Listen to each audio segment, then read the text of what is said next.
अस्सलाम वालेकुम dear viewers असां चैनल ते खुशामदीद। अॼु जी हिन वीडियो में असां ॻाल्हि कंदासीं PPHI में न्यू जॉब ओपनिंग्स जी उन्हनि जे बारे में।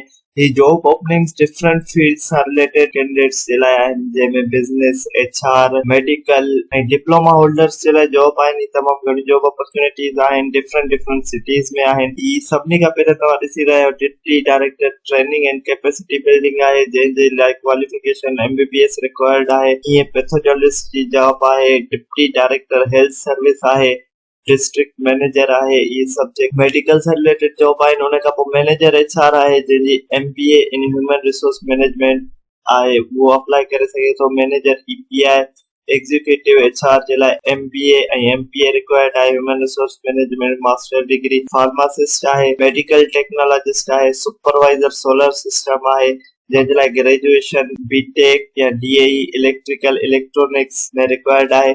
उन खां पोइ टेक्नीशियन लैब आहे। उन खां पोइ स्टाफ नर्स फीमेल जी जॉब आहे, पीडियाट्रिशियन जी जॉब आहे। उन खां पोइ डिस्ट्रिक्ट न्यूट्रिशन कोऑर्डिनेटर जी जॉब आहे।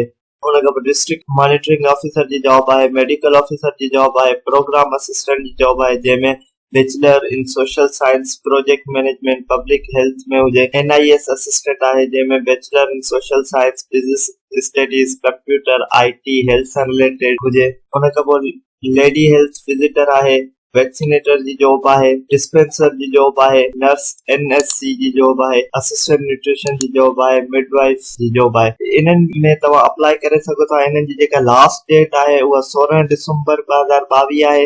इन में अप्लाई करण जे लाइ तव्हां PPHI जी कैरियर वारी वेबसाइट ते वञी ऑनलाइन अप्लाई कंदा। अगर तव्हांखे ऑनलाइन अप्लाई करणो आहे, तव्हांखे राइट साइड ते लिंक नज़र ईंदी हूंदी, तव्हांखे लिंक डिस्क्रिप्शन में मिली वेंदी। उन में तव्हांखे मुकम्मल तरीक़ो ॿुधायल आहे त इन में ऑनलाइन अप्लाई कीअं कजे, कीअं अकाउंट क्रिएट कजे ऐं जॉब में अप्लाई कीअं कजे। अगर तव्हांजी इन्हनि मां कंहिं में बि एलिजिबल आहियो, तव्हां इन्हनि में अप्लाई करे इन्हनि जॉब्स मां फ़ाइदो हासिल करे सघो था।